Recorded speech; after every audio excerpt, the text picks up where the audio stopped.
The pristine white snow covered the landscape, blending the heavens and the earth into one. A sense of solemnity permeated the air. A small squad of soldiers trudged through the snow, their steps shallow and deep, hidden amidst the withered reeds. Guy Malian and his comrades were prepared for an ambush. They patiently awaited their prey, and as soon as the enemy walked into their trap, they unleashed a sudden barrage of gunfire, catching them off guard. It was an ambush without suspense. In less than a minute, over a dozen lives were claimed by bullets. Guy Malian, an exceptional sniper, took down an enemy attempting to escape with a single shot. As the battle ended, the white snow became stained with crimson. Not a single member of the squad was spared. While clearing the battlefield, Guy Malian approached the fallen enemy he had sniped. The soldier lay lifeless on the ground, but in his hand, he clutched a silver pendant. This was Spain in 1938, on the eve of World War II. Despite their recent small victory, Guy Malian's faction was in jeopardy. Their enemies had the support of the Axis powers, and the disparity in strength made their defeat inevitable in this civil war. For Guy Malian, if luck wasn't on his side, he could very well meet his end on this foreign soil.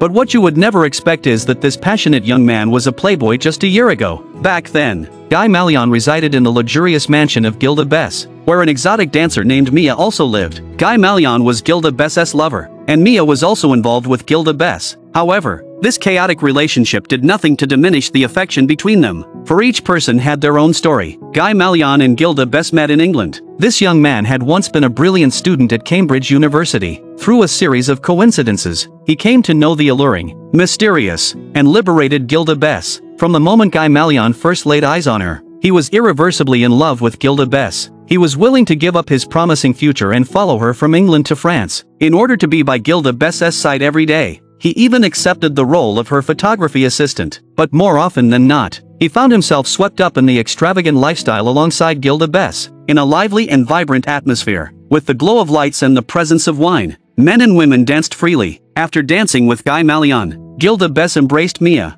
and the combination of their beauty and sensuality captivated countless men's hearts. A dandy with a bow tie playfully teased Guy Malian, saying, "Hey, buddy, you really have quite the luck with beautiful women." Gilda Bess and Mia were like two dazzling flowers, competing for attention. One was a gorgeous and elegant golden tulip, while the other was a wild and dignified red wild rose. The two of them made all the women in the bar pale in comparison, but the decadent and libertine lifestyle was only a facade, and their happiness did not mean they were free from troubles. Mia was a Spanish refugee who had fled to Paris. Her homeland was being ravaged by war, and the voice of Hitler echoed through the radio, causing Mia to struggle with her emotions. Although Gilda Bess was born into a wealthy family, her father was promiscuous. Can you believe that the woman before your eyes is Gilda Bess's stepmother? She even looks several years younger than Gilda Bess herself. To make her father feel guilty, Gilda Bess intentionally wore her late mother's black dress. However, the old man paid no attention to it and even boasted about his new, young, and beautiful wife, rendering the dinner meaningless. Upon returning home,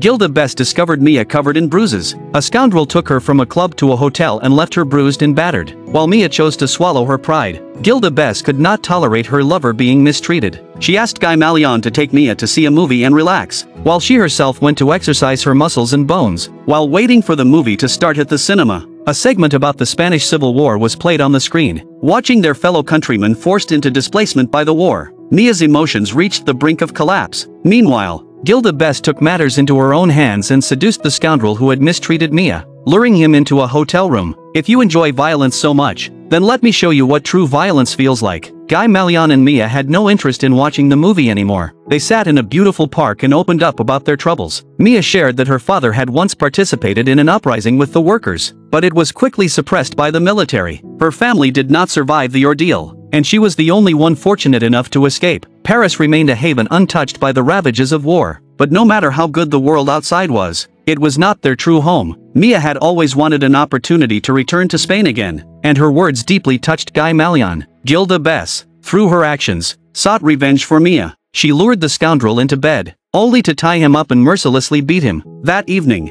the three of them met at a roadside bar, and Gilda Bess was unaware that a certain understanding had been reached between the two lovers behind her back. She advised Mia and Gay Marley to never worry all the time and to enjoy the moment. Before going to sleep, Guy Malian expressed his desire to marry Gilda Bess and have children with her. However, Gilda Bess immediately rejected the idea without even considering it. She suggested that Guy Malian have a child with Mia instead. Gilda Bess's response only solidified Guy Malian's determination. One day, he contacted a local Republican organization in Spain and shared the news with Mia. Their conversation was accidentally overheard by Gilda Bess, and what she found most difficult to accept was not being abandoned by Guy Malian but the fact that even Mia, whom she had always protected, was leaving. She can't accept that two lovers betrayed her at the same time. Looking at Gilda Bess with red-rimmed eyes, Mia attempted to offer a final kiss as a compensation. However, to her surprise, Gilda Bess bit her lip, and with a fierce gaze, she stared at Guy Malian and said, "Traitor." Despite feeling guilty towards Gilda Bess, Mia and Guy Malian couldn't resist the call of their homeland. These two individuals with a unique bond boarded a ship bound for Spain,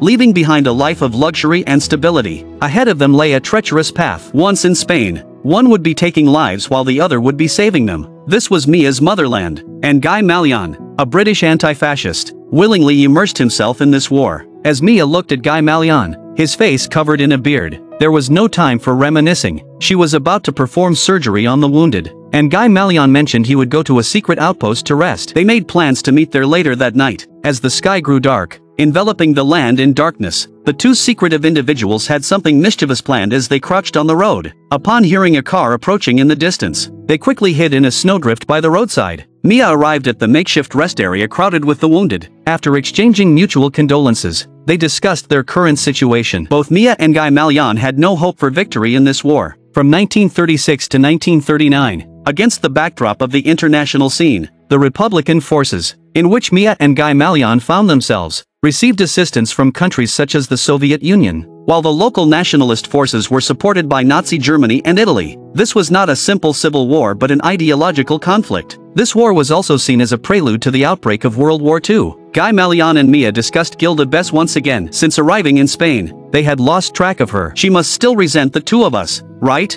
Guy Malian and Mia held each other, comforting one another. Their relationship was a ridiculous and incomprehensible one, complicated by the presence of Gilda Bess. But in these chaotic times, nothing mattered as much anymore. The two lovers in the midst of war boldly kissed each other. No one knew what tomorrow would bring. In this moment, they thought that perhaps Gilda Bess was right. Life is short, so enjoy it while you can. After their brief encounter, Mia had to return to the temporary hospital. Reluctantly, they bid each other farewell. Guy Malian had just lit a cigarette when suddenly an explosion echoed from outside. It turned out that those two secretive individuals had planted a bomb on the road last night. The car was destroyed, and both Mia and the driver tragically lost their lives. War is indeed cruel and merciless. Everyone at the funeral appeared deeply saddened, perhaps accustomed to the farewells of life and death on the battlefield. With composure, Guy Malian recited a prayer for Mia, now buried in her homeland. Ashes to ashes, dust to dust, a resilient Spanish wild rose withered away. Upon receiving the news of Mia's death, Gilda Bess, far away in Paris, couldn't hold back her tears. No one can escape the arrangements of fate.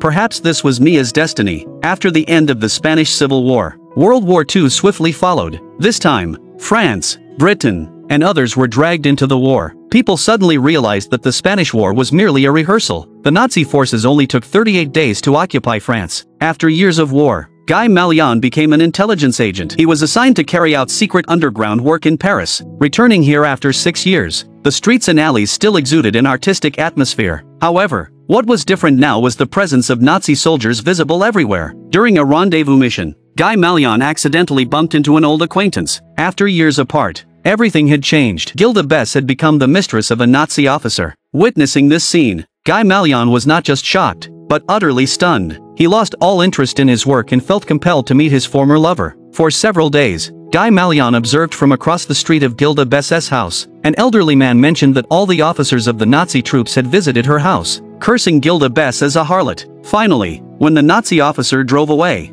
Gilda Bess got her chance. Guy Malian quietly turned the doorknob and came face to face with his old lover. Without saying a word, he pounced on Gilda Bess. Years of repressed longing erupted in that moment. The passion between the man and the woman grew stronger and stronger like a raging fire. After the fading of their reunion's passion, they had to face reality. Gilda Bess's identity was far from ordinary now. She was considered a traitor in the hearts of the French, and also the mistress of a German officer. Gilda Bess urged Guy Malian to leave quickly. The consequences for him, once discovered, were evident. Guy Malian's desires had clouded his judgment. He truly needed to calm down now. His recent actions were not only dangerous but also disgraceful. Carelessness could jeopardize the safety of the entire underground organization. Although the Nazi officer was ruthless, he treated Gilda Bess exceptionally well. He would always say that he would take her back to Germany after the war ended. This German man was not just using sweet words. He had genuinely fallen in love with Gilda Bess. He even secretly investigated her birthday and prepared a birthday gift for her. However, he was being clever. Gilda Bess never celebrated her birthday because of fortune-telling which once predicted that she wouldn't live past the age of 34. And today happened to be her 34th birthday. In the early morning,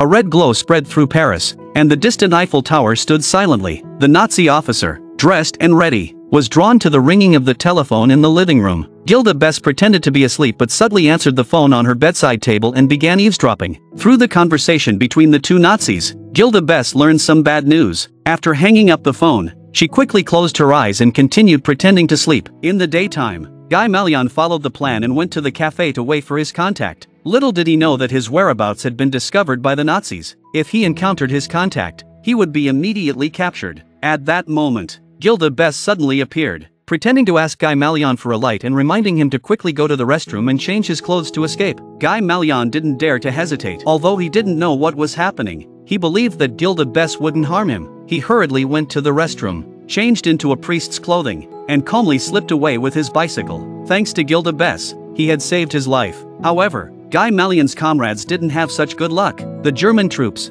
armed with the intelligence, soon wiped out the hidden resistance fighters. Only Guy Malian managed to survive by sheer luck. In the blink of an eye, World War II was nearing its end. After narrowly escaping death in Paris, Guy Malian returned to London. There was something he hadn't figured out until a British colonel revealed the truth to him. It turned out that after the Nazi occupation of Paris, Gilda Bess used her beauty to actively approach Nazi officers and obtained crucial intelligence from them multiple times. It must be said that she concealed it very well, even earning praises from the British colonel. Although she had not received professional training, she could be considered the most outstanding spy in all of Paris. Upon learning the truth, Guy Malian became increasingly restless. While the Nazis were about to be defeated, Gilda Bess had more to fear from her fellow countrymen than from the German Nazis. Guy Malian's concerns were proven right when the Nazi officer hurriedly arrived at Gilda Bess's home. He attempted to take Gilda Bess with him to escape back to Germany, but his dream was shattered by a gunshot. Gilda Bess was not spared either. Angry Frenchmen captured her, blaming her for the crimes. Poor Gilda Bess met her tragic end. Unable to escape the witch's prophecy, when Guy Malian arrived at Gilda Bess's home, he found it in ruins. Among the scattered debris, he discovered a farewell letter. It turned out that Gilda Bess had long anticipated her tragic fate. In her letter, she wrote about living a life filled with various anxieties, and the happiest moments were the days spent with Guy Malian and Mia. The departure of the two lovers made her realize that one cannot live solely in their own world. That's why she willingly took on the role of a social butterfly and became the most secretive spy. In the end, like Mia, she became a casualty of the war. The sad ending of the film is infinitely saddening. The film is called Head in the Clouds, which is also translated as a messy trio of films. And Theron, who is known as South Africa's Diamond. During the filming of this movie, both actresses were just in their early 30s. Their mature and enchanting aura, coupled with their stunning beauty, even garnered more attention than the plot of the film itself. Well, I am a movie enthusiast. If you would like to watch more great movies, please subscribe to my channel. Until next time.